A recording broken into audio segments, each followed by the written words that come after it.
What is going on, everyone? It's your guy Cole Jackson back here on Road Graders, brought to you today by BetUS. We are going to be talking about the Baltimore Ravens 1-2 punch at the wide receiver position. Obviously, a topic that has been very controversial in Baltimore since 1996 when the team moved back here. It feels like we've never been able to get a true wide receiver duo, and when we did have a very strong wide receiver core, they obviously won a Super Bowl in 2012, so that's been a huge focus of fans, rightfully so. And now we're seeing a 1-2 punch of a healthy Rashod Bateman with the second-year play, Zay Flowers. So we're going to be diving into that. If you guys are looking forward to this breakdown, if you guys are enjoying what you're seeing from these two guys, hit that like button for me. Hit subscribe if you're new here. Drop a comment down below. Let me know what you guys think. Is this getting you out of the wide receiver trade market as the trade deadline approaches, or are you still there? I want to hear from you. Before we jump into it, go use promo code YouTube150 to get 150% sign-up bonus at BetUS. You'll get another 125% on your next two deposits up to $2,000 using that promo code. Line's already up for this weekend. Baltimore opening as -6.5 favorites against the Washington Commanders at home. And, of course, get ready for that 9:30 a.m. Eastern Time game in London. Thank you to BetUS for sponsoring. So we're going to be diving into this, looking at the stat lines. Zay Flowers goes for 7 catches on 12 targets for 111 yards. Very healthy workload for him. Rashod Bateman adds in 4 catches for 58 yards and another touchdown. And, looking pretty good. So let's take a look at it. We're going to start here with a Zay Flowers play that is... This was the type of stuff on his college tape that got me so excited. So he's at the top of your screen here, and we're going to see him break off that route and just be wide open. This is the type of stuff that I thought was his true potential. If you guys watched my video a few weeks ago, heard me talk about how I want to see Zay used a lot more downfield versus just screens. So we're going to see him press up on Cam Taylor-Britt, and this is what he does so well, is he pushes vertically, gets DBs flipping their hips, sprinting that way, and then his ability to just break down. And I'm going to use those taps because those turn into his feet, and then break a cut. That's what's so impressive. That's what gives those Antonio Brown comparisons. Obviously, needs to do a lot to get to that full pinnacle, but this is really what he does so well as a football player. He's going to push vertically, and then his change of direction, and you can see right there, like, this is kind of the perfect image, right? Breaking this way with the corner still looking outside, so just like a deep out, easy plays against that what looked like a cover 3 look there from the Bengals, just attacking and pushing that ball vertically. That's what we need to see more of from Zay. Going to be an interesting play here. Obviously, I want to show the motion here. So they're going to motion, and you see no one comes across. They shift their zone player, so they know they're in zone.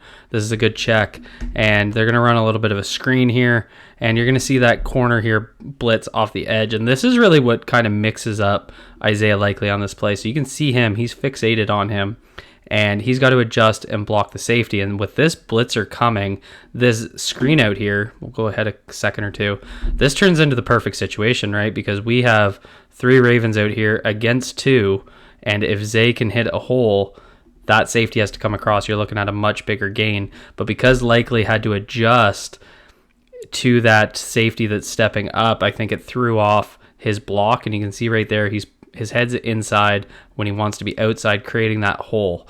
And you can kind of tell just from the way, I believe that's Bateman out there, is trying to set that outside leverage to push that, inside leverage to push that player outside. And he does his job on that. Likely isn't able to complete that block, and Zay only goes for a few here versus a big gain, but just obviously what Zay does so well. And this is kind of what I want to focus on in this video, is just how he's able to attack when they use him properly, all 3-4 levels of the field. So there you're going to see, we already saw a deep target. You just saw one behind the line of scrimmage. Just keep moving along. And look at this, like this quick release from Zay Flowers out of the bunch. It's so hard to defend. So he's going to be up in the top here, and he's got a press man alignment across him, and you're going to see his feet come up together into a split release, and then he just takes off and sprints. So right there. And so he brings his feet together rather than stepping forward and pushes off that back foot. Let's try and go a little bit slower, see if we can get it.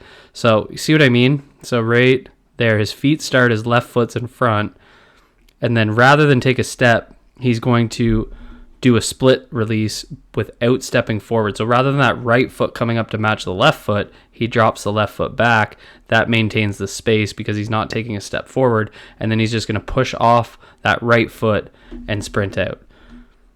And right there. And that's just pure athleticism. There he's going to take it in the intermediate. So now we've seen one behind the line of scrimmage. We've seen one in the short to intermediate. We've seen one deep.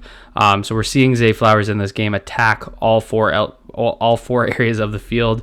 He's going to start in the inner slot on this play. You got Likely out there as a big slot. You got Andrews opposite here. We're in 12 personnel. You got Rashod Bateman out wide. And there's Zay Flowers. And this is the play that I believe, and I mean, it's obviously a hell of a highlight, but I don't want to glorify this too much. This is where Dax Hill is actually going to get crossed up, and he's actually going to tear his ACL on this play. So you're going to see him cut inside, and then that cut back outside, and that forces him, and you see Dax go down. This ball comes out a little too high, but that is one hell of a snap route. And, Zay has to get up for that. It's just thrown too high. Simple as that. But let's go back and look at the break. So as he's going to do that, this is that short area quickness. So he's going to press up inside as if he's taking a short crosser, a deep crosser. That's going to force a DB to come out. But as he does that, he's going to cut it back outside. And it almost looks like a deep whip route right there. And unfortunately, ball's just too high. Cam Taylor-Britt makes a play on it. But that's the type of route running that he does so well, literally to the point where guys are getting hurt trying to defend him. That's the type of quickness he has. The Ravens are going to bring guys in here, play this tight alignment. Zay's going to motion, and then they're just going to get him out in space. And what he does so well here is, and this was something I've noticed, I don't know if you guys noticed this in the last game, when he caught these short balls, rather than some of the horizontal movements where he's juking left to right, he works way more upfield on this one. And right here is what I'm talking about. So he's cutting inside, spinning inside, but driving his feet forward. And not necessarily a full critique, but one thing he has done in the past is when he gets into this type of situation, he would try and, take a step back and keep the space between defenders and then try and go laterally to try and, create that space, right? But here, instead, he hits that hole between the two defenders. So if we go back just a second. So again, instead of trying to, work back inside, he's going to hit the hole between the two defenders right there and then work upfield and continue. And that's just going to get him more yak, right, as we move further upfield. So that's something I noticed. I think I got another play in here where we're going to see it again. That's just something that I noticed he was doing really well in this game, a lot differently than some of the things we've seen in the past. And then Zay was one of the key. If you guys watched my video against how the Ravens beat cover zero, Zay was one of the keys. So right here, the Bengals are going to show cover zero. You see them blanketing the line of scrimmage. They got the man up across. So you got 20 here on Zay, Cam Taylor-Britt on the other side, the other safety stepping up. And like I said in that video, crossing routes against their zone coverage behind this, when they don't drop guys into bailout coverages, and attacking the edges without breaking routes is what's going to be the key. And Zay on back-to-back plays, so this being the first, is able to accomplish that. So here we're going to get just another deep out. And again, look at the separation he has. This is just how he pushes guys vertically, the same as the first play we looked at. He's going to push vertically, and then he's going to plant that left foot and break this out right there.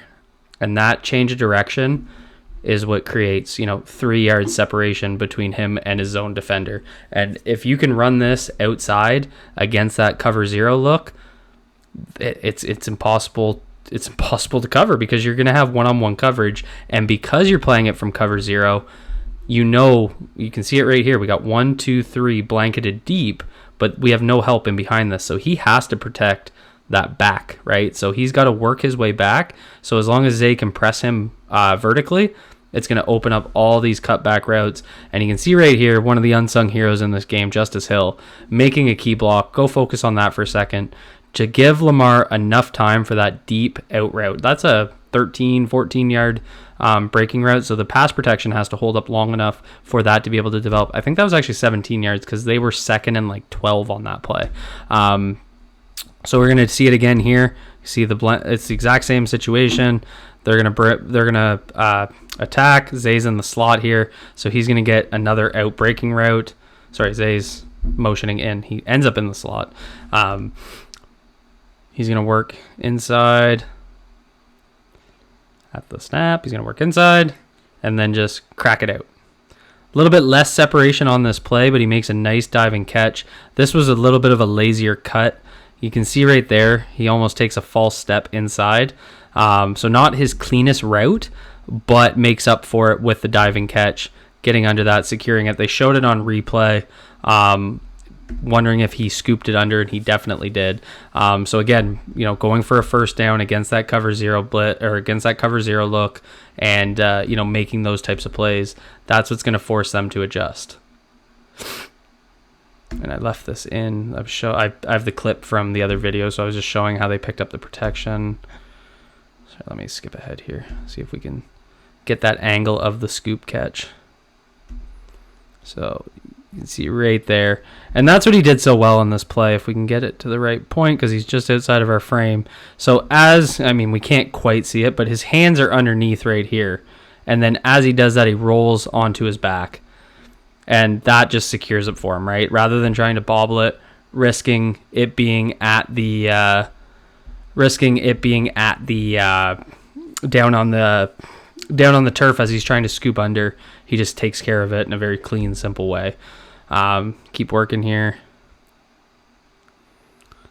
Working over the middle, making a tight contested catch. This was in overtime, I believe, on the drive where Lamar ended up fumbling. So you're going to see him, again, threaten vertically and then cut inside. And it's really the contested catch ability. It's kind of the second time. He gets decent coverage. And like you can see right here, as he bends this in breaking route, so he's going to start to bend it right here at the 30. He actually works back a little bit. And that's going to create a little bit of separation. See how he ends up inside the 30 where he started to break? That creates that separation and gives Lamar a target to be able to throw that in there. And he's going to go make a tough catch and take that to the ground. So Zay just doing some incredible work, all four levels of the football field in this game. Now we're going to get into Rashod Bateman. So Rashod Bateman's going to start up here at the top. So again, that was 7 catches for 111 yards from Zay Flowers. Rashod Bateman with the speed release here. Just stuff that I feel like he wasn't targeted on these types of plays last year. And you can see Lamar off the snap. He's going to look directly to his right. That's his first read. And he's going to, break this inside. And this is where he's getting a separation score, right? You see that all the time on all those charts. He's always the highest in the separation. And there's just making an easy catch. So thought that was interesting because he's one of the lower first read targets. And what he does so well here in his release from this soft press coverage is I'm trying to get a pause. He's going to plant that right outside foot. And you can see right there, if I go back, I'm going to go back and play it through. So I want you to see how wide of a step the corner takes with his left foot, because that's what creates that separation. So he takes that jab step and explodes off that right foot in on the slant, and the corner is going to play it outside and play just 2 outside. You see right there. So that's the type of stuff that I find Rashod Bateman in his release, some of his route running does so well. It just hasn't really been noticed because, the drops, the lack of trust, things that are very valid. But I think, now we're starting to see that iron out a little bit. He's getting more involved in the pass game, and it's making a big difference. Here we're just going to see him. He's going to run this under route. I really love Rashod Bateman on these short crossing routes, and I loved seeing them give a little help to the left tackle, chip on Trey Hendrickson right there, and then take off. That's just an easy completion, goes for a few yards. But against the zone coverage that they see all the time, against something like a cover zero blitz, I think that's the perfect type of play to kind of work in there, and they're going to do it again here. Now, this isn't anything impressive, right? This is just a crossing route. It's against zone coverage. Lamar rolls out to his right, creates time. Rashod Bateman goes for a touchdown, but, it's more about, the reason I threw this in is because it's more about how they're using him, right? They want to use him on these crossing routes. It's where he does his best work, working the short to intermediate, over the middle of the field routes, rather than those deep targets where he struggles a little bit. But here we're going to get just an absolutely beautiful route. And there's that outbreaking route, and he has to get down and scoop that. But the way he gets this inside, and he does a lot of what Zay does. So he presses this route vertically. It's skipping a little bit. Sorry about that, folks. And then he's going to cut it back inside. And look at the separation between him and Cam Taylor-Britt. So he's going to press him vertically and break under, and he's got almost 5 yard separation here, probably a full 5 yards. And that's really some of the nuances in his route running, the way he works vertically there and gets under that ball. That's what Rashod Bateman does so well. That's something that the Ravens need to continue to try and emphasize as much as humanly possible. So that's all I have for you guys. That's what I saw in this game. I thought this was one of their most impressive games as a duo. The more they stack these as they complement the 3 tight end approach that the Ravens have been using with Likely, Kolar, and Mark Andrews, it begs the question, if they're going to play a 12 personnel dominant scheme, do the Ravens need another wide receiver? Drop a comment down below. Let me know what you guys think. Hit that like button if you enjoyed this breakdown. And as always, hit subscribe if you're new here. Be good to yourselves, be good to each other. And thank you to BetUS for sponsoring this video.